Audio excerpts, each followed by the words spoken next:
Aqueles que têm suas Bíblias podem abri-las agora no livro de Deuteronômio.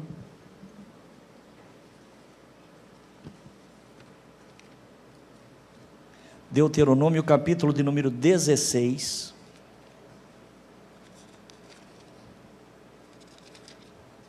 Deuteronômio, capítulo de número 16. Nós vamos ler os versículos 13, 14 e 15 somente. Apenas 3 versículos. Deuteronômio, capítulo 16, versículo de número 13. Diz assim: a festa dos tabernáculos guardarás 7 dias, quando colheres da tua eira e do teu lagar. E na tua festa te alegrarás, tu, teu filho, tua filha, e teu servo, e tua serva, e o levita, e o estrangeiro, e o órfão, e a viúva, que estão das tuas portas para dentro. 7 dias celebrarás a festa ao Senhor Deus, no lugar que o Senhor escolher, porque o Senhor teu Deus te há de abençoar em toda a tua colheita e em toda a obra das tuas mãos, pelo que te alegrarás certamente. Amém, irmãos? Texto maravilhoso, não é? Texto maravilhoso. A instituição da festa dos tabernáculos, nós lemos aqui em Deuteronômio 16, né? Mas a instituição da festa, não somente da festa dos tabernáculos, mas das festas ao Senhor, né, foi dada a Moisés e está registrado no livro de Levítico, capítulo de número 23. Aqui, em Deuteronômio, nós vemos apenas uma repetição daquilo que o Senhor havia ordenado, né, lá em Levítico, até porque este povo que vai entrar agora, que recebe o Deuteronômio, é a nova geração que cresceu ali no deserto, após os 40 anos de peregrinação. Então, o que nós lemos aqui em Deuteronômio é apenas uma repetição do que havia sido estabelecido e registrado no livro de Levítico.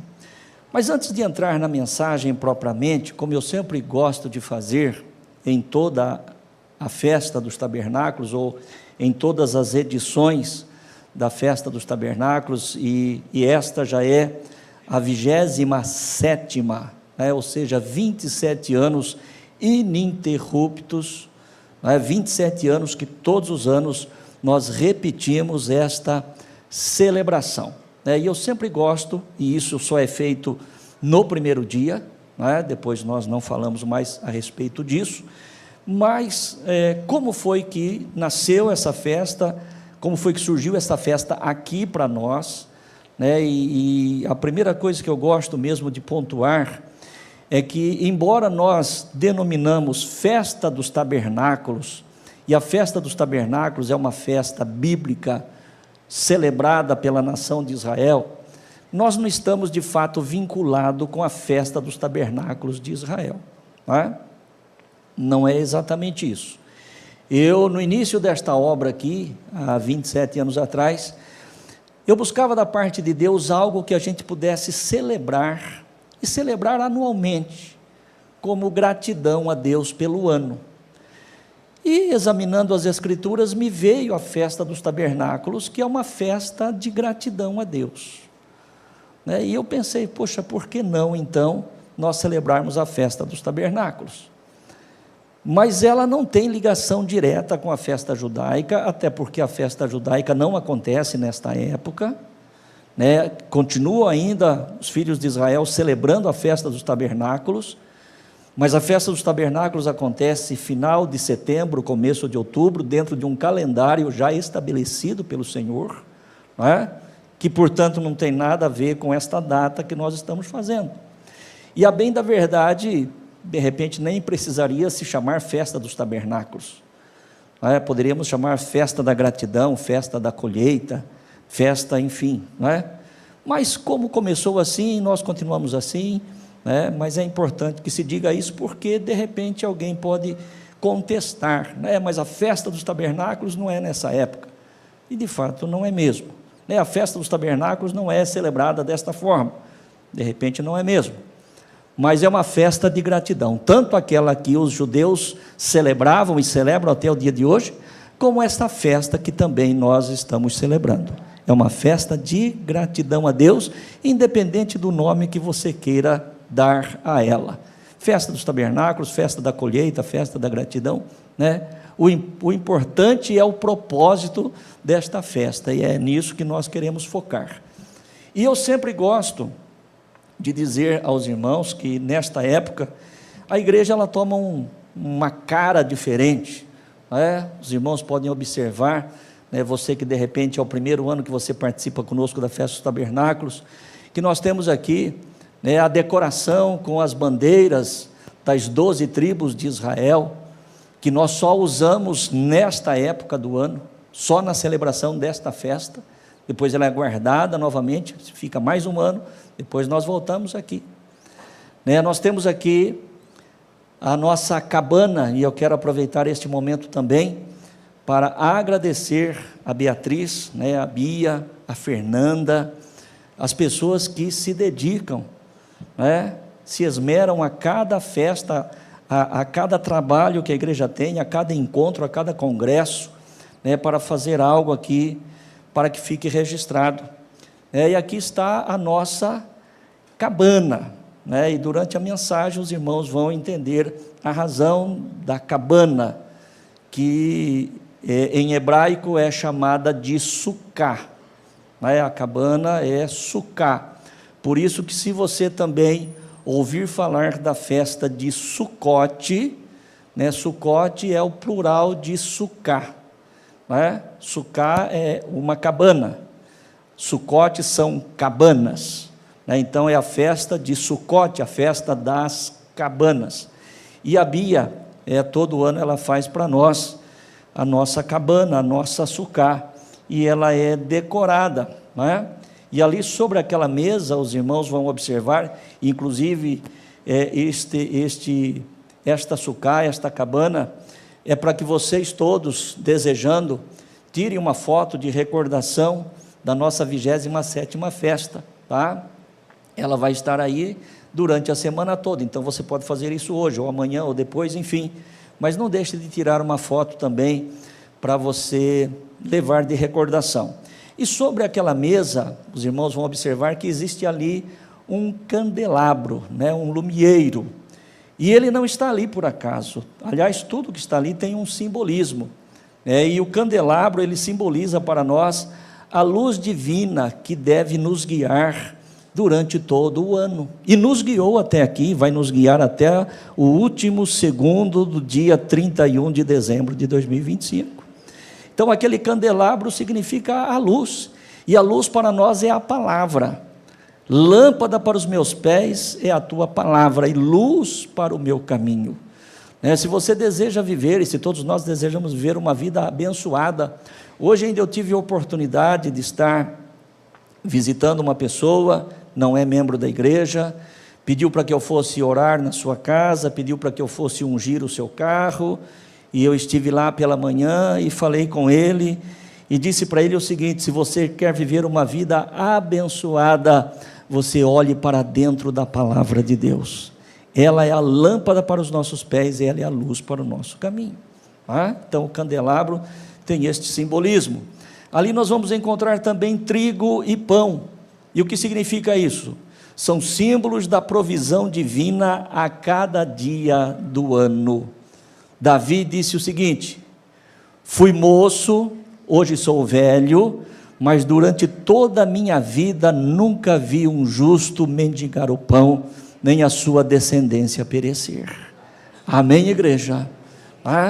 Então ali está, sobre aquela mesa, o trigo e o pão, apontando para a minha casa e para a tua casa, que no ano de 2025 não faltou o pão em cada dia. Este é o Senhor nosso Deus. Amém, igreja? Esse é o Senhor nosso Deus. Então nós queremos celebrar ao Senhor, né, pela provisão, também tem ali uva e vinho. E o que simboliza?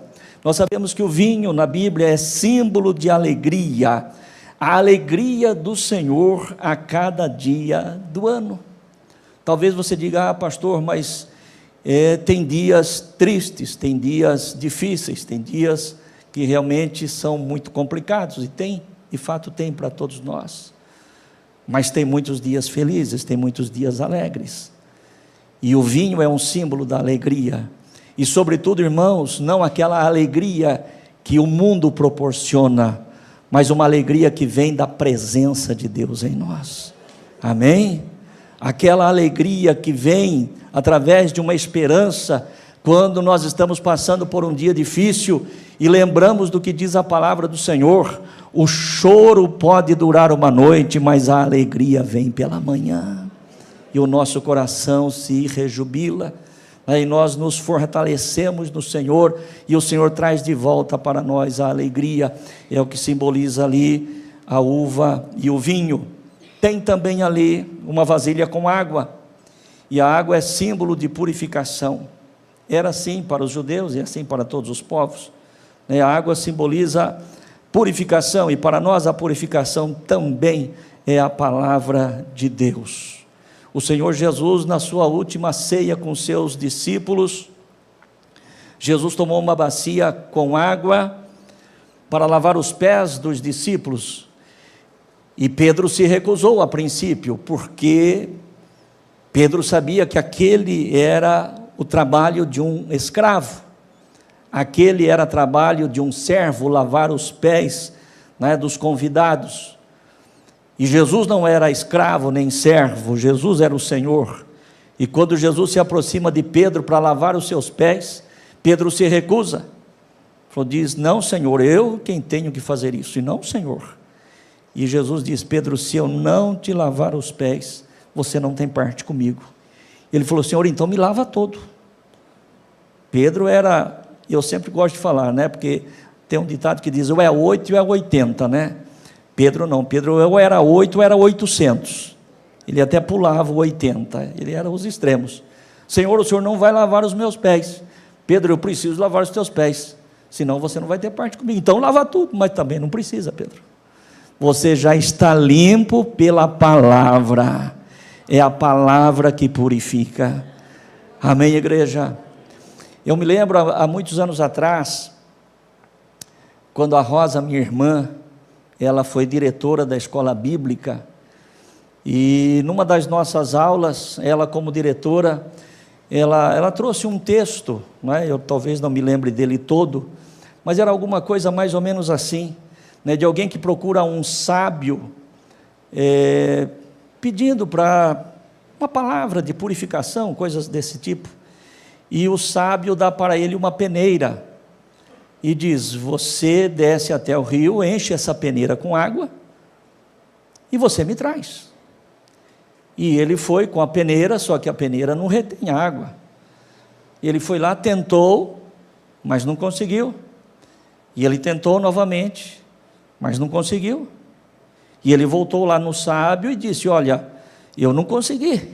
Falou, então você volta lá, e você me traz aqui essa peneira cheia de água. Falou, mas não é possível. Falou, vai lá. E ele foi algumas vezes e voltou com a peneira vazia. Aí o sábio disse para ele o seguinte, você observou alguma diferença? Falou, eu só observei que a peneira ficou mais limpa. Falou, é exatamente isso. A água limpou a peneira, a palavra limpa cada um de nós. Você pode até, e certamente nenhum de nós, ou pelo menos a grande maioria, não vai se lembrar de tudo aquilo que é pregado. Nem aquilo que eu estou falando agora, talvez daqui 2, 3 dias você não vai se lembrar. Mas à medida em que a palavra vai chegando aos teus ouvidos e vai descendo ao teu coração, vai fazendo uma limpeza, vai fazendo uma purificação. Ainda que a gente nem tenha consciência disso, mas nós somos melhorados por conta do contato com a palavra. A água que Jesus disse para Pedro, você já está limpo pela palavra que eu tenho pregado, mas ela está aqui sobre esta mesa como símbolo de purificação. Temos também o óleo, o azeite, que é um símbolo da presença do Espírito Santo, né, sobre cada um de nós a cada dia do ano, porque é impossível para qualquer crente em Jesus ter um dia vitorioso se ele se apartar do Espírito Santo, ou se o Espírito Santo se apartar dele. É impossível. Nós sabemos, irmãos, a palavra de Deus diz que o nosso inimigo anda ao nosso derredor, bramando como um leão, buscando a quem possa tragar. Eu tenho mais de 50 anos de convertido, 45 para 46 anos como pastor, mas eu não venço o diabo na força nem do meu conhecimento e nem da minha carne. Eu só posso ser vencedor, você só pode ser vencedor através do Espírito Santo de Deus. Amém, igreja? Só o Espírito Santo. Só o Espírito Santo que pode nos fortalecer. Só o Espírito Santo que pode verdadeiramente fazer com que nós venhamos resistir no dia mau. E o Espírito Santo é simbolizado dentro da palavra de Deus pelo azeite. E ali está sobre aquela mesa, é uma botija de azeite como símbolo da presença do Espírito Santo em cada dia deste ano de 2025. E por último, existe ali também uma fruteira com várias frutas, lembrando que a festa dos tabernáculos é a festa da colheita, é o término da colheita para os judeus, e as frutas elas simbolizam a doçura, a doçura que nós experimentamos, símbolo da doçura do Senhor em cada dia do ano. Nós cantamos ainda há pouco aqui que o Senhor é bom o tempo todo. Amém, irmãos? Muitas vezes eu e você, todos nós, indistintamente, todos nós somos incompreendidos. Eu posso fazer algo que de repente você não vai compreender, alguém não vai compreender, eu posso tomar uma atitude, eu posso usar uma palavra, e às vezes eu posso até errar de fato, e todos nós, infelizmente passamos por isso, mas tem um que nos compreende todos os dias, até mesmo nas nossas fraquezas, até mesmo nas nossas fragilidades, até mesmo nos nossos erros, Ele é doce para conosco. Amém, irmãos? Às vezes nós recebemos palavras amargas, às vezes nós recebemos palavras ríspidas, às vezes nós proferimos palavras amargas, às vezes nós proferimos palavras ríspidas. Infelizmente, na nossa humanidade, nós estamos sujeitos, mas nós nunca vamos receber uma palavra amarga da parte de Deus, ainda nos nossos maiores pecados, ainda nos nossos maiores erros. Pedro, citando outra vez o apóstolo, 8:800, Senhor, não vai acontecer nada contigo, mas se acontecer alguma coisa, eu vou contigo até a morte. Viu? Se tem alguém nesse grupo aqui que o senhor pode contar, o senhor sabe que é comigo. O senhor conta comigo. Pedro, ainda hoje, antes que o galo cante 3 vezes, tu me negarás. E nós sabemos disso, que a palavra de Deus diz que Pedro negou ao Senhor Jesus. No entanto, após a sua ressurreição, Jesus foi lá no mar da Galileia, onde encontrou Pedro pela primeira vez, passado 3 anos e meio, com todo o fracasso daquele apóstolo, Jesus foi lá para restaurá-lo, para resgatá-lo, porque Jesus é doce, o Senhor é doce. Foi doce para com Pedro, para com tantos, para comigo e para com você, e este é o símbolo, ou o simbolismo daquelas frutas ali sobre aquela mesa. Amém? Muito bem. Dito isto, vamos entrar então agora na mensagem propriamente.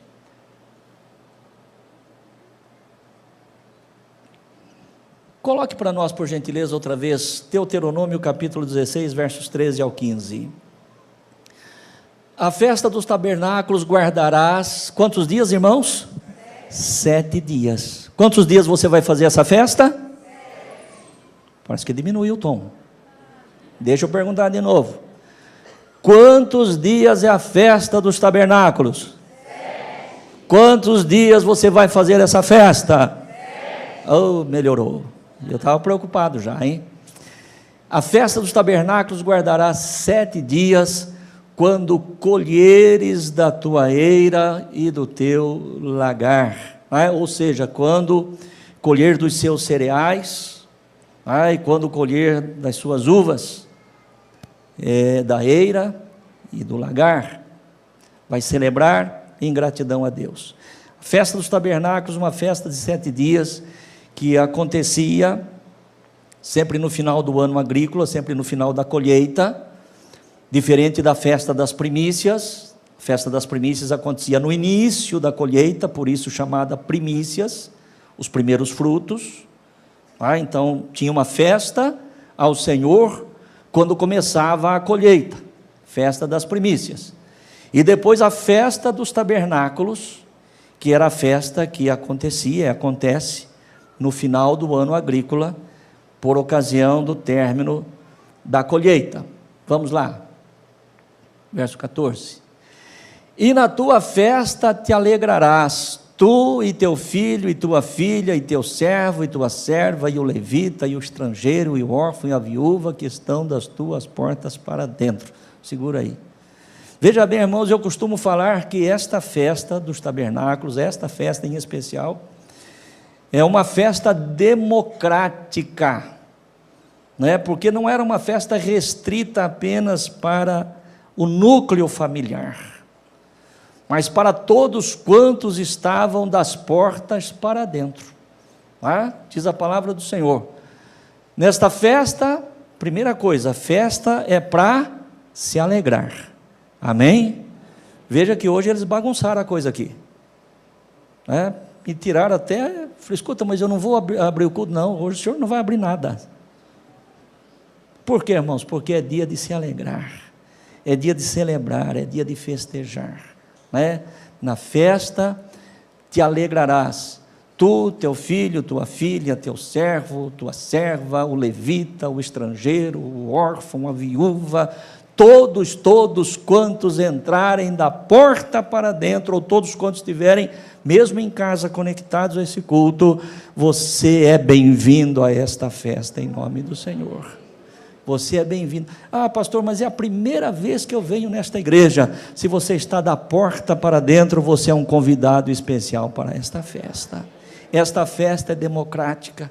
Essa festa não é festa para os membros da Igreja do Evangelho Quadrangular da Vila Pinheiro. Esta festa é uma festa para a celebração de todo aquele que é grato a Deus por aquilo que Deus tem sido na sua vida, na sua casa e na sua família. Amém, igreja? Essa é a razão desta festa. Nós não estamos perguntando se você é membro da Quadrangular da Vila Pinheiro, se você é membro de uma outra igreja irmã, se você é católico, se você é espírita, se você é budista, se você não importa, se você está das portas para dentro e tem no teu coração o senso da gratidão a Deus, esta festa é festa para você celebrar ao Senhor. Uma festa democrática. Amém? E, por último, verso 15, 7 dias celebrarás a festa ao Senhor teu Deus no lugar que o Senhor escolher, porque o Senhor teu Deus há de abençoar em toda a tua colheita e em toda a obra das tuas mãos. Veja bem, irmãos, que a interpretação deste versículo é muito interessante, porque se a festa dos tabernáculos acontecia e acontece no final da colheita, por que é que a palavra do Senhor diz? 7 dias celebrarás a festa ao Senhor teu Deus no lugar que o Senhor escolher, porque o Senhor teu Deus te há de abençoar. em toda a tua colheita. Se nós fôssemos pensar nesta festa apenas como gratidão por aquilo que o Senhor já fez, então esse texto deveria, imagino eu, estar escrito desta forma: 7 dias celebrarás a festa ao Senhor teu Deus no lugar que o Senhor escolher, porque o Senhor teu Deus o abençoou em toda a sua colheita. O abençoou, porque está se referindo a este momento, a esta festa, a esta colheita. Mas aqui não, aqui a palavra do Senhor diz: porque o Senhor teu Deus te há de abençoar. Então o que eu e você fazemos hoje aqui como gratidão a Deus, ou que iremos fazer durante esta semana como gratidão a Deus, já abre porta para uma colheita abundante em 2026, no nome do Senhor Jesus, porque o Senhor há de abençoar a colheita que virá. E a colheita deste ano foi abençoada pela festa que nós já celebramos no ano passado. Amém, igreja? Você entende isto? Então é uma festa de gratidão a Deus, ao mesmo tempo que é uma festa de promessa para aquilo que ainda o Senhor vai continuar fazendo em nossas vidas. O Senhor te há de abençoar em toda a tua colheita. E veja bem como termina este verso, irmãos: e em toda a obra das tuas mãos. Toda a obra das tuas mãos. Aonde você colocar as tuas mãos, onde nós colocarmos as nossas mãos, firmados na palavra, na obediência, na direção do Espírito Santo, na gratidão a Deus, o Senhor há de nos abençoar na nossa colheita e em tudo o que colocarmos a nossa mão, pelo que te alegrarás certamente. Amém? Muito bem. Deixa eu ir aqui aquilo que o Senhor colocou no meu coração e eu quero compartilhar com você.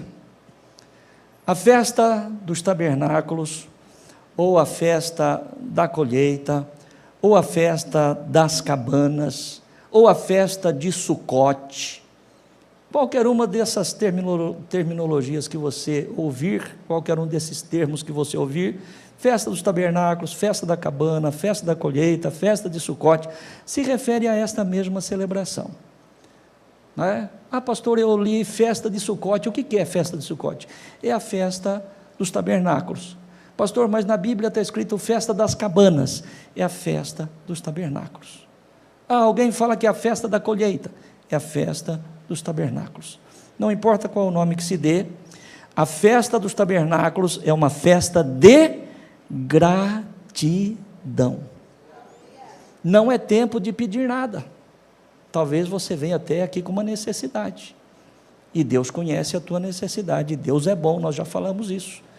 Mas o propósito dessa festa, diferente das campanhas que às vezes nós fazemos, vamos fazer a campanha, as muralhas de Jericó, vamos rodear a cidade, vamos rodear as muralhas e elas vão cair por terra, enfim, é um tempo de guerra, é um tempo de luta, Não, festa dos tabernáculos é tempo de celebração, tempo de alegria, tempo de gratidão a Deus, amém? Então tenha isso no teu coração, não é? A festa dos tabernáculos é sobretudo uma festa de gratidão a Deus, por tudo aquilo que Ele tem sido e tem feito em nossas vidas em todos esses anos, especialmente neste ano de 2025. Preste atenção, 2 pontos importantes para sermos gratos. O primeiro, 2 pontos importantes para sermos gratos. Primeiro, focar naquilo que aconteceu de bom e não no que aconteceu de ruim. Irmãos, na vida de todos nós, este ano de 2025, aconteceu coisas boas e aconteceu coisas muito ruins. Na minha vida não foi diferente. Eu tive muita coisa boa esse ano, mas eu tive coisa também que muito poucos sabem. Talvez mais a Sandra, minha esposa, e talvez coisas que nem ela saiba. Só que não é difícil só para mim, é difícil para mim, é difícil para você, é difícil para todos nós. Todos nós temos as nossas guerras, todos nós temos as nossas lutas, Todos nós temos as nossas tribulações, todos nós temos as nossas aflições. Esses dias eu visitei a Marcinha, nossa diaconisa, que está hospitalizada, passando por um momento dificílimo. E eu ainda brinquei com ela, cheguei, ela estava deitada no seu leito ali no hospital. Falei, daí Marcinha, está difícil? Ela falou, tá pastor, tá. Aí eu falei, também ninguém falou que ia ser fácil. Ninguém falou, venha para os caminhos do Senhor que será um mar de rosas. É claro que nem eu, nem você, nem ela, nem ninguém quer passar por sofrimentos, mas nós passamos, uns de uma forma, outros de outra, outros de outra. E um texto que eu compartilho sempre final do ano, começo do ano com os irmãos já me ouviram muito falar sobre esse texto, é aquele que o Senhor chama Moisés e diz para Moisés o seguinte: Moisés, fala para esse povo que eles vão entrar agora em Canaã, a terra que mana leite e mel. Porém, a terra que passas a possuir é terra de montes e de vales. Montes e vales. Nem sempre nós estamos no monte. Há momentos do vale. Há momentos que nós estamos bem. Há momentos que nós estamos felizes. Há momentos que as coisas estão caminhando tudo certo. Mas não é sempre assim. Para nenhum de nós. A terra que passas a possuir é terra de montes e de vales, mas os olhos do Senhor estão sobre elas desde o início até o fim do ano. Não importa se seja no monte ou se seja no vale, nós nunca estamos sozinhos. O Senhor é conosco. Então, para ser grato a Deus, nós temos que focar nas coisas boas, naquilo que aconteceu de bom e não no que aconteceu de ruim. É olhar para as coisas que já se realizaram e não para aquelas que nós ainda estamos esperando. Poxa, pastor, eu fiz um projeto de vida no começo do ano, tinha certeza que ia acontecer, mas não aconteceu ainda. O ano não acabou, Deus ainda pode fazer. Mas independente disso, você não alcançou coisas boas este ano? Você não realizou coisas boas este ano?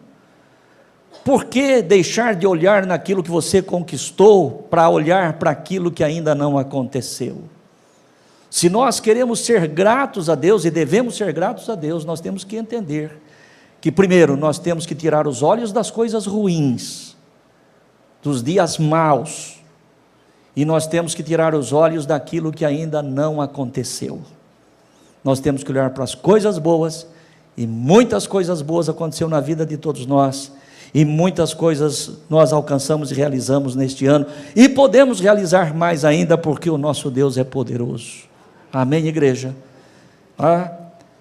Eu sempre gosto de dizer o seguinte,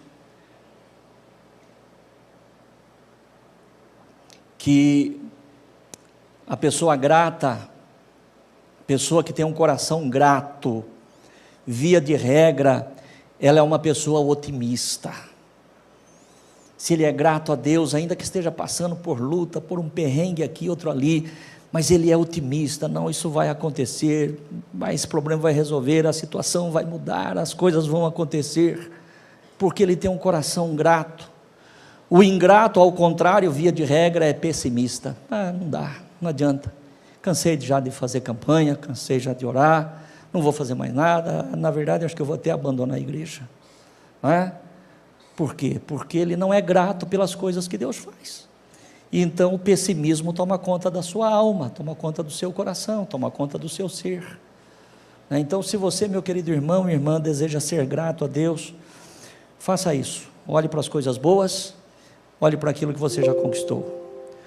Olhar para as coisas não agradáveis que nos aconteceram ou para aquelas que ainda não se realizaram, contamina a nossa alma e tira o senso de gratidão. Festa dos tabernáculos, das cabanas ou da colheita. A última festa anual dos judeus acontecia por ocasião do encerramento do ano agrícola, do final da colheita. Era uma festa de ação de graças ao Senhor. Conforme já dissemos, uma festa democrática. Festa dos Tabernáculos é uma festa democrática, onde todos os que estão da porta para dentro podem participar. Qual o propósito histórico da festa dos tabernáculos, né? Ou seja, qual o propósito da festa dos tabernáculos para os judeus, para os filhos de Israel? Preste atenção antes de eu ler aqui, só para você entender. Durante estes 7 dias da celebração da festa dos tabernáculos, conforme a ordem dada pelo Senhor, dentro daquele período, as pessoas, né, por melhores que fossem as suas casas, as suas habitações, elas deveriam sair da casa, construir uma cabana, e por 7 dias elas iriam fazer as suas refeições e até mesmo às vezes dormir dentro desta cabana, né? Dentro desta tenda. E qual a razão disso? Por que é que Deus, né, que tirou o povo da escravidão, caminhou com o povo 40 anos até chegar na terra prometida, venceu as nações que estavam ali para entregar a terra ao seu povo, né? E o Senhor mesmo disse a eles: vocês vão morar em casa que vocês não construíram, vocês vão desfrutar de pomares que vocês não plantaram, né? A terra que vocês passam a possuir é terra que mana leite e mel, ou seja, muito diferente do que vocês viveram lá no Egito, é o que eu estou oferecendo agora. Mas então por que durante 7 dias eles tinham que deixar as suas casas confortáveis para ir morar numa cabana, né, rudimentar? Qual era a razão disso? Tendo que habitar em cabanas durante 7 dias, relembrava os judeus e mostrava para as gerações futuras a fragilidade e a transitoriedade da obra humana e o cuidado de Deus durante toda a peregrinação de 40 anos pelo deserto. Portanto, os levava a uma reflexão muito importante. Ou seja, tanto para aqueles que já haviam passado pelo deserto, os primeiros anos ali na terra de Canaã, como para as gerações seguintes, habitar naquelas cabanas, né, muito frágeis, demonstrava para tanto eles quanto os seus filhos, e aqueles que viriam depois, a fragilidade e a transitoriedade, né, daquilo que é feito pela mão do homem, e para mostrar que o Senhor foi quem os guardou, e o Senhor foi quem os abençoou durante a caminhada pelo deserto, onde eles não tinham casas confortáveis, ao contrário, eles moravam em tendas, moravam em cabanas, exatamente, que eles tinham que desmontar, carregar, até que se parasse, né? Próximo ponto, ali montar suas cabanas de novo, e assim por diante. E quem foi que sustentou, quem foi que guardou, quem foi que direcionou? O Senhor nosso Deus. E é isso que Deus queria que eles entendessem, que era Deus quem guardava, era Deus quem sustentava. E uma coisa muito importante, irmãos, preste atenção, esses 7 dias, entre outras coisas, os levava a uma reflexão, que eu quero fazer com você esta reflexão. Nós dissemos há pouco aqui, e a palavra de Deus nos diz, a festa dos tabernáculos era uma festa em gratidão pela colheita do ano. Agora, tanto para os filhos de Israel, quanto para nós, em um ano, tem pessoas que colhem muito, tem pessoas que colhem menos. Mesmo para nós, tem anos que o ano é muito bom, que nós colhemos bem. De repente, no ano seguinte, nós já não colhemos tão bem assim. Você está entendendo o que o Senhor está falando? Você pode estar sentado ao lado de uma pessoa que este ano foi um ano formidável para ela. Talvez para você não tenha sido tanto. Ou quem sabe para você foi um ano maravilhoso, mas de repente para a pessoa que está do teu lado aí, de repente o ano dela não foi de uma colheita satisfatória do jeito que ela gostaria. Mas o que é que a festa dos tabernáculos fazia com que os judeus refletissem? Porque para eles também não era diferente. Certamente tinha alguns deles que colhiam grandes colheitas, outros talvez não tivessem a mesma graça. Mas aonde é que está o ponto de reflexão? Tanto para eles quanto para nós. Preste atenção. Aquele que teve uma colheita abundante deve saber que tudo é passageiro. A nossa segurança não pode estar em cima daquilo que nós conquistamos. A nossa segurança está no Senhor nosso Deus, porque aqui tudo é transitório, tudo é passageiro. Foi um ano maravilhoso, louvado seja Deus por isso, não estamos negando nem reclamando, mas a nossa confiança não pode estar naquilo que nós conquistamos. A nossa confiança tem que estar no Senhor nosso Deus. O Senhor fez uma parábola de um certo homem que teve uma colheita abundante, e quando ele viu tudo aquilo que a sua lavoura estava produzindo, ele diz: eu vou aumentar os meus celeiros, porque a colheita é farta, e eu vou estocar tudo isto que eu estou colhendo, e vou dizer à minha alma: descanse, ó minha alma, porque tem aí provisão para muito tempo. E o Senhor diz: louco, se nesta noite se pedir a sua alma, o que é que dará em resgate a ela? Nossa segurança, irmãos, não está no nosso sucesso, nem na nossa prosperidade, embora o Senhor nos prospere, embora o Senhor nos faça vitoriosos, nos faça vencedores, mas a nossa segurança está no Senhor nosso Deus. Porque as coisas desta vida, irmãos, elas podem passar por um sopro, por um vento. Hoje temos, amanhã podemos não ter. Como de repente não temos hoje, e amanhã o Senhor pode nos dar em abundância.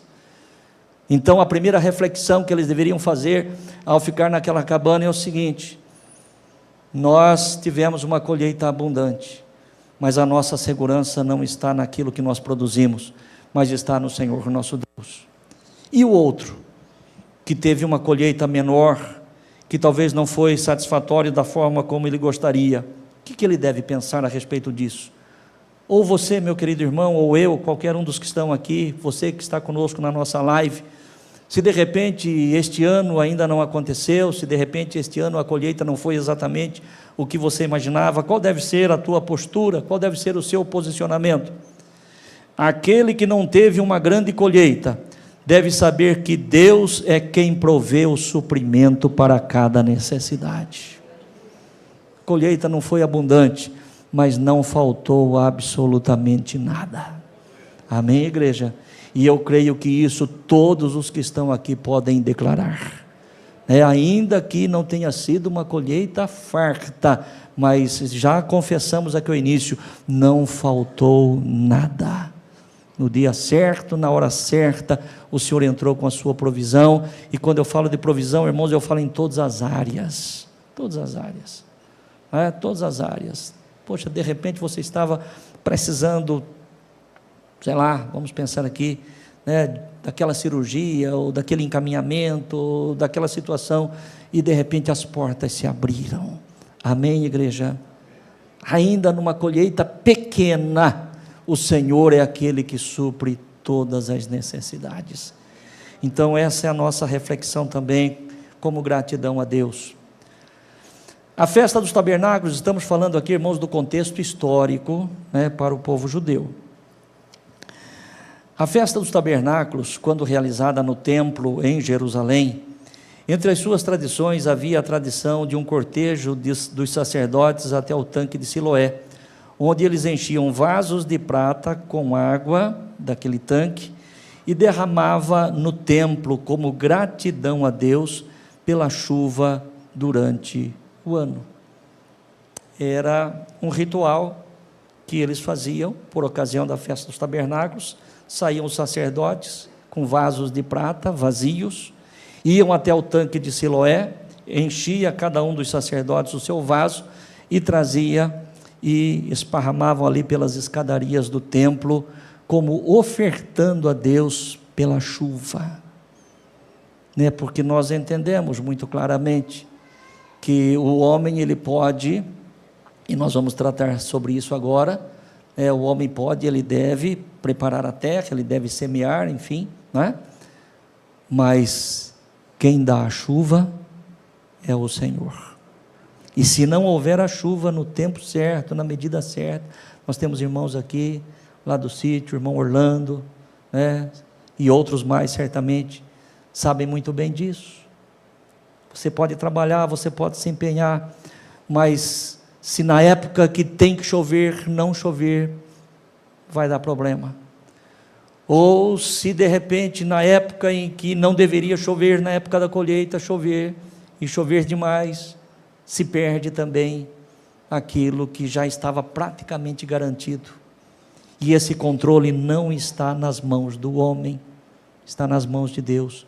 Por isso eles ofereciam aquela água como gratidão, né, pela chuva que o Senhor mandou no tempo certo, na medida certa. Então eles faziam isso, iam ao tanque de Siloé, traziam seus vasos e esparramavam, jogavam aquela água nas escadarias do templo. Colheita é um tempo de alegria. A colheita é sempre um tempo de alegria, mas eu quero aqui falar do período que precede a colheita. Colher é gostoso, né, irmãos? Você ver o resultado do trabalho, né? Você ver o fruto daquilo que você se empenhou, como é bom, né? Todos nós sentimos satisfeitos com isso, mas existe um tempo que precede a colheita. A colheita não acontece por acaso, não é? A colheita é sempre um tempo de alegria, mas eu quero falar do período que precede a colheita. O que é que precede a colheita? Primeiramente, escolher o solo. Jesus diz que há 4 tipos de solo, mas apenas um frutifica. E às vezes nós trabalhamos, às vezes nós investimos, mas trabalhamos no solo errado, na terra errada, produzimos, plantamos de forma errada, e aí nós não temos resultado. Por quê, irmãos? Porque a própria palavra de Deus diz que há 4 tipos de solo, 4 espécies de solo. O semeador saiu a semear, uma parte da semente caiu à beira do caminho. Vieram as aves dos céus, comeram a semente, certamente não pôde frutificar. Outra parte da semente caiu entre os pedregais. Nasceu, mas como não tinha raiz profunda, veio o sol, secou, também não produziu. Outra parte caiu entre os espinhos. A planta nasceu, mas os espinhos cresceram mais, sufocaram aquela planta e ela morreu. E apenas uma parte caiu de fato na boa terra, e esta germinou, cresceu e frutificou. Não basta, querido irmão, irmã, eu e você trabalharmos e investirmos, mas investirmos de forma errada, semearmos em lugar errado, de maneira errada. Então nós temos que pedir a Deus direção, orientação, sabedoria, e às vezes nós erramos, às vezes nós falhamos em relação a isso. Tomamos do fruto do nosso trabalho, do resultado do nosso trabalho, e investimos errado, plantamos em lugar errado, e por isso as coisas não acontecem. Então nós temos que tomar muito cuidado, pedir a Deus muita orientação, muita direção em relação a isso, para nós não desperdiçarmos a semente, porque o problema destas sementes da parábola de Jesus, que não frutificaram, o problema não estava na semente, a semente era boa, teu trabalho, teu investimento, mas de repente é feito em lugar errado, da forma errada, da maneira errada. Então tem que pedir a Deus direção, porque para que tenhamos uma colheita satisfatória, o primeiro lugar que nós temos que saber é aonde que nós estamos plantando, em que tipo de solo nós estamos semeando. O segundo ponto que precede a colheita, depois de escolher o solo, você tem que arar a terra, preparar a terra, arar, gradear.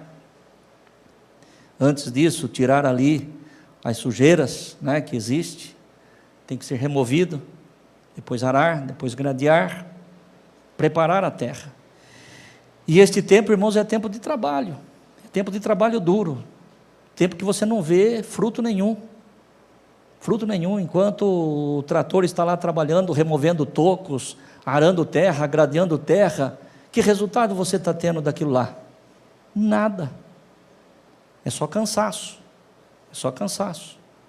mas é um processo, que não tem como negligenciar, porque senão não vai produzir.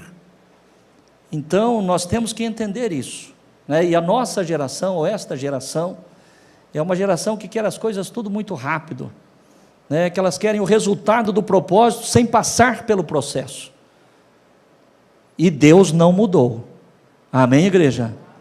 Deus não mudou. O mundo mudou, a ciência mudou, a tecnologia mudou, o homem mudou, tudo mudou, mas o meu Deus é o mesmo ontem, hoje e eternamente. Se eu não aprender e se eu não respeitar o processo, não pense que as coisas vão acontecer, porque Deus, Ele não vai mudar por minha causa, e nem por tua causa também. Então, tem que se escolher o solo, tem que trabalhar e trabalhar duro, e tem que semear a semente.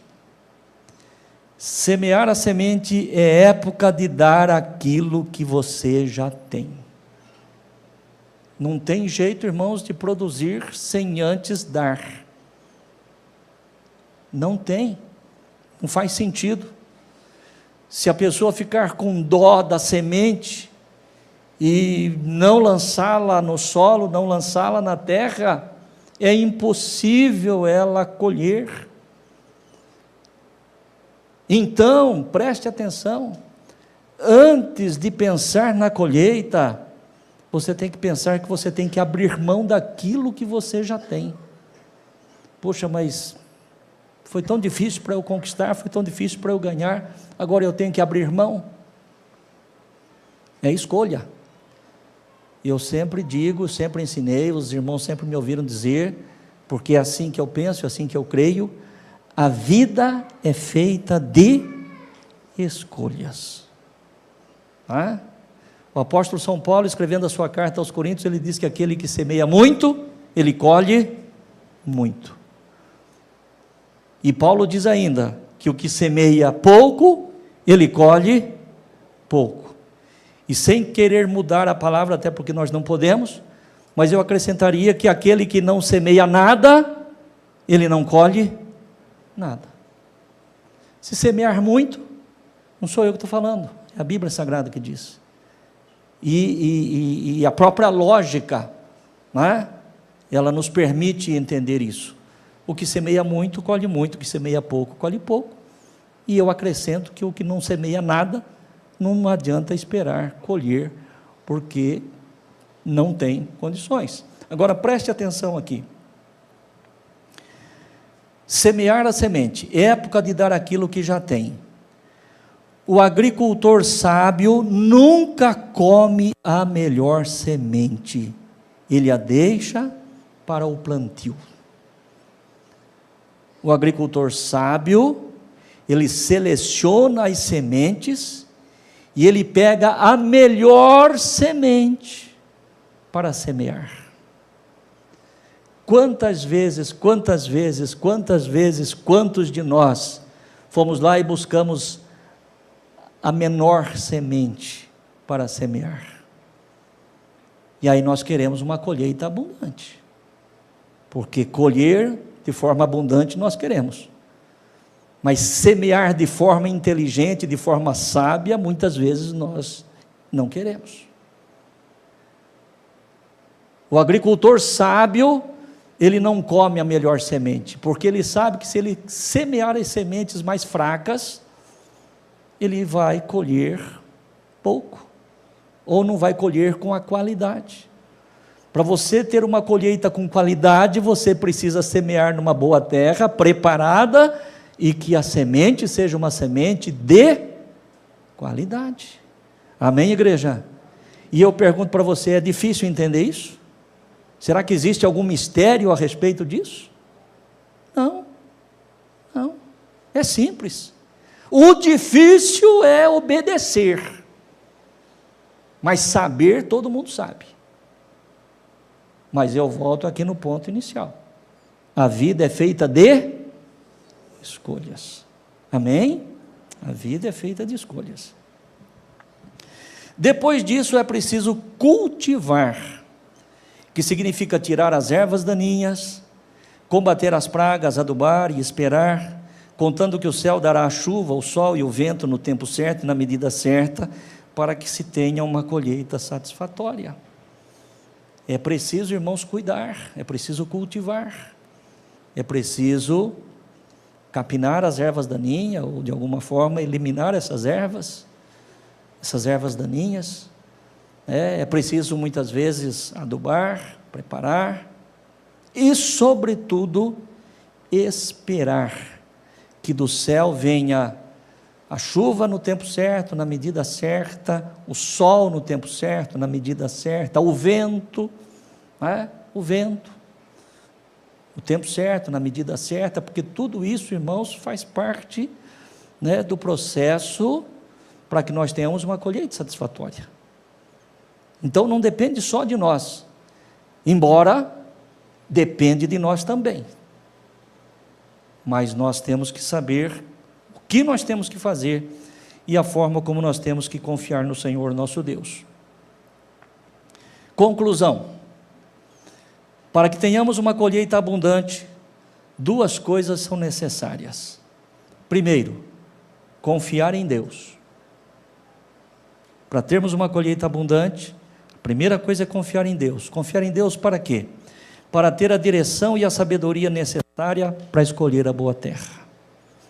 Eu não tenho capacidade, eu não tenho inteligência suficiente, talvez alguém aqui tenha, mas eu penso que nós deveríamos, ainda que você tenha, você deve abrir mão desta capacidade, você deve abrir mão desta inteligência, embora a nossa capacidade e a nossa inteligência também deve ser razão para nós sermos gratos a Deus, mas não devemos confiar no nosso raciocínio, na nossa capacidade, na nossa inteligência, na nossa experiência, não é? Mas nós temos que confiar em Deus para ter a direção e a sabedoria necessárias para escolher a boa terra. Senhor, me dê direção, me dê visão, Senhor. Muitas vezes eu acho que é por aqui, mas não é por aqui. Se eu for por aqui, apesar que o meu raciocínio me leva a acreditar que é por aqui, eu posso ter problema. Então, para mim, é melhor confiar no Senhor nosso Deus. É confiar na direção dEle, porque Ele jamais erra. Eu errei e erro, e você também, muitas vezes, quando nós fazemos as coisas pela nossa própria mente. Mas se nós andarmos na direção do Senhor, e para isso nós precisamos confiar nele, ter intimidade com Ele, para poder ouvir a sua voz, entender a sua voz, e ter a direção necessária para escolher a boa terra. É preciso confiar em Deus para ter a força e o ânimo para enfrentar o trabalho duro de arar a terra. Tem hora que o desânimo vem, para todos nós, independente da sua área de trabalho, de atuação, tem hora que dá vontade de jogar a toalha. Tem hora que a síndrome de Elias nos ataca. Senhor, cansei, chega. Então nós precisamos confiar em Deus, para ter o ânimo e a força necessárias para enfrentar o trabalho duro de arar e preparar a terra. Precisamos confiar em Deus para termos o despreendimento para dar aquilo que já alcançamos, na certeza de que o Senhor devolverá multiplicadamente. Irmãos, é preciso confiar em Deus para abrir mão daquilo que nós já temos. Poxa vida, mas isso vai fazer falta, Poxa, mas ou confiamos em Deus e abrimos o nosso coração, ou então vamos fazer do nosso jeito e colher do nosso jeito. Amém, igreja? O que o pastor está falando aqui, irmãos, não é coisa fácil. Não é coisa fácil, eu entendo isso. Eu entendo. Mas eu louvo a Deus por você que está aqui. Eu louvo a Deus por você que está ouvindo essa palavra, eu louvo a Deus por você que está em casa ouvindo essa mensagem, porque é um trabalhar de Deus na minha vida e na tua vida também, para que nós possamos, queridos irmãos, desfrutar do melhor de Deus. Se quiseres e creres, comerás o melhor desta terra. Mas não é do meu jeito, irmãos, não é do teu jeito, E às vezes todos nós acabamos sendo acometidos pela síndrome de Caim. Qual que é a síndrome de Caim? Querer adorar a Deus e agradar a Deus do nosso jeito. O problema de Caim foi esse, não é que Caim não queria agradar a Deus, não é que Caim não queria adorar a Deus. Acontece que ele queria agradar a Deus, adorar a Deus, sacrificar ao Senhor do seu jeito. E aí deu errado. Porque a palavra de Deus diz que o Senhor atentou para Abel e para a sua oferta, e não para Caim. Mas por quê? Os irmãos conhecem a história. Abel, ele era pastor de ovelhas, e ele ofereceu o melhor do seu rebanho, as primícias do seu rebanho ao Senhor. Caim era um agricultor, e ele ofereceu ali do fruto do seu trabalho ao Senhor. Mas acontece que não era isso. A palavra de Deus diz que todas as coisas, elas são santificadas, elas são abençoadas, assim diz a carta aos Hebreus, através do derramamento de sangue. Só que Caim achou que ele poderia oferecer do fruto do meu trabalho, do meu esforço, do meu empenho.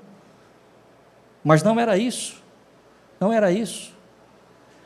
O Senhor sacrificou um animal ali dentro do jardim, apontando para a cruz do Calvário, o que aconteceu lá na frente. E sem derramamento de sangue não há perdão dos pecados. Não era com o fruto da terra que Caim trabalhou, com o suor do seu rosto, conquistou e ofereceu ao Senhor, que ele iria agradar ao Senhor. Não era do jeito dele, não é do meu jeito, nem do teu, é do jeito dele. Porque a oferta é para ele, e a glória é dele. Por isso que eu estou dizendo, irmãos, não é fácil o que nós estamos falando aqui. Confiar em Deus, para saber esperar, para ter a direção certa. E nós, via de regras, talvez não todos, mas via de regra, nós somos apressados, nós somos apavorados, nós queremos resultado, nós queremos acontecer, nós queremos fazer. Quando a coisa parece que não caminha, você fica ansioso, e aí então, você mete o pé pelas mãos, como se Deus estivesse preocupado com o tempo. Deus não tem problema com o tempo, irmãos, eu tenho, você também. Deus não tem problema com o tempo, não. E eu e você precisamos aprender a descansar nele, Quantas vezes eu já falei aqui, quantas vezes você já ouviu falar aqui, quantas vezes pregadores já falaram aqui a respeito do kairós de Deus. Irmãos, o kairós de Deus, o tempo de Deus, e todos nós ficamos maravilhados, mas a hora que nós saímos daqui, irmãos, aliás, até mesmo antes de terminar aqui, nós saímos do kairós e entramos no cronos. Mas esse pastor não vai parar de falar, não, Meu Deus, mas já faz mais de 1 hora que ele está falando, E o kairós? E o tempo de Deus? Se nós não temos tempo para ficar 1h30, 2 horas dentro de uma igreja, ouvindo a palavra de Deus, não que eu diga que os irmãos não estejam, mas eu estou me referindo aqui que nós não temos esse tempo, ou essa paz no coração para esperar o tempo de Deus. Estamos esperando uma direção, uma orientação, para saber o negócio que nós vamos fazer, o empreendimento que nós vamos fazer, o investimento que nós vamos fazer, a terra onde nós vamos semear. Mas aí Deus não fala, a gente vai e faz, eu fui lá e comprei aquele carro lá. Eu me lembro de uma irmã muito querida, nem sei mais se ela é viva, há muitos anos, coisa de 40 anos atrás, a irmã Rosa Borges, da cidade de Bauru. Era uma pessoa que, quando eu era pastor em Areópolis, a gente tinha muita comunhão, ela estava sempre em Areópolis, uma pregadora maravilhosa da palavra de Deus, e ela falou uma coisa que nunca mais eu me esqueci, faz mais de 40 anos isso. Ela disse que alguém chegou nela e falou, pastora Rosa, eu queria que você orasse a Deus para que eu possa vender esse carro. Mas por que você quer vender? Esse carro está dando muito problema, eu preciso vender esse carro aqui. Mas quanto tempo faz que você comprou o carro? Faz uns 3 meses só. Ora a Deus para que eu consiga passar esse carro para frente. Falou, escuta, você orou a Deus na hora de comprar? Então, pastor. Quer dizer, depois que deu errado, vamos orar a Deus. Depois que deu errado, Senhor, dá um jeito aí. Dá uma solução aqui, dá uma solução ali. Eu só estou falando esse fato como exemplo, irmãos. Mas não é só isso, não. Nas nossas vidas está cheia de coisa errada, que nós queremos que Deus resolva depois, porque nós não tivemos o tempo necessário para esperar Deus fazer da forma como Ele tem que fazer. Amém? Pastor, mas o senhor ainda quer que eu volte aqui o resto dos 6 dias? Fique em paz que eu só prego hoje, viu?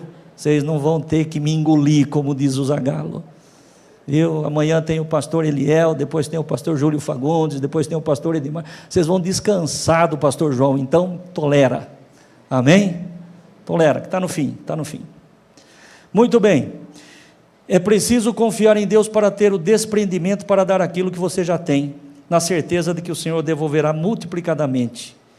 É preciso confiar em Deus para ter a paciência necessária até chegar o tempo da colheita, sem deixar de fazer o que se deve fazer nesse período.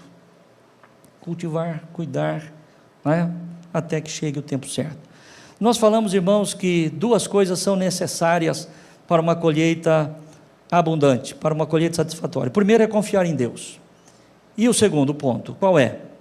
A atitude.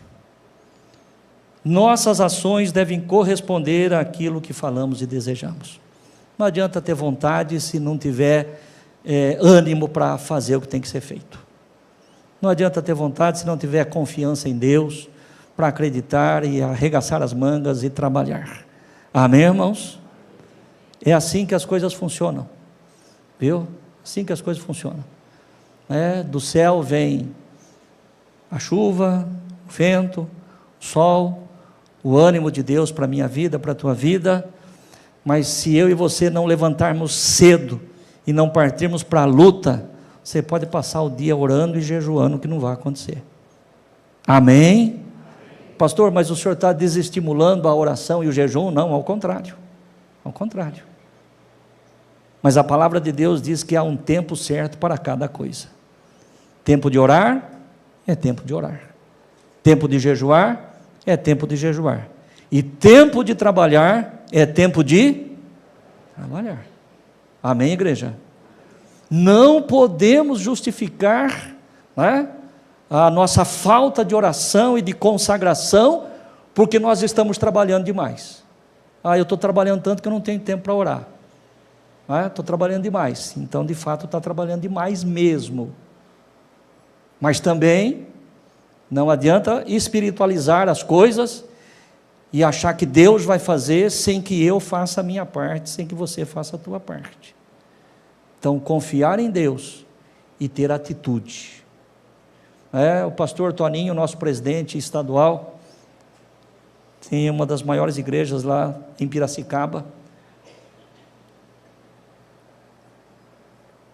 Ele conta uma historinha, dizendo que na África, todas as manhãs, acorda um leão faminto, e acorda um cervo, que é a presa predileta do leão. E o leão, ele sabe que se ele não quiser morrer de fome, ele tem que levantar cedo, acordar cedo, e partir para cima daquele cervo, para ele poder comer. E o cervo, ele sabe que ele é o prato predileto do leão, e ele sabe que se ele não acordar cedo e correr, ele vai ser comido. E aí a moral da história que o pastor Toninho conta é o seguinte: não importa se você seja um leão, se você seja um cervo, acordou cedo, vai para a guerra, ou você vai morrer de fome, ou se você não correr, você vai ser comido.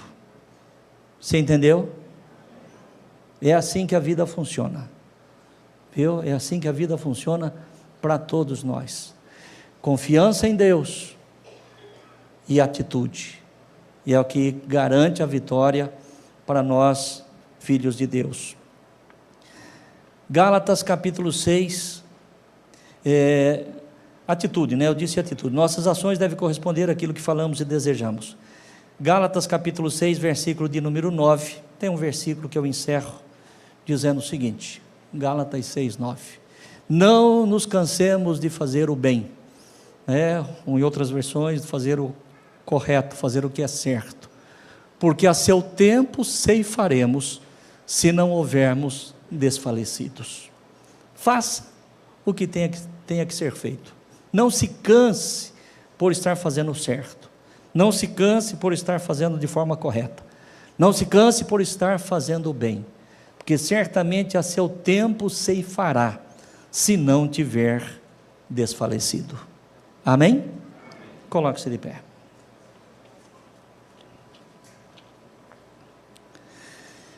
Nós vamos agradecer a Deus, espero que esta palavra seja uma palavra que tenha caído numa boa terra, espero que esta palavra, ela venha germinar e frutificar, meu querido irmão e irmã, na tua vida, não só nesses 31 dias de dezembro que temos pela frente, mas durante todo o ano de 2026, e enquanto o Senhor nos der vida, e enquanto nós estivermos aqui em cima desta terra, confiemos no Senhor nosso Deus, façamos o que tem que ser feito, tenhamos atitude, e nós teremos muitas festas dos tabernáculos para agradecer a Deus.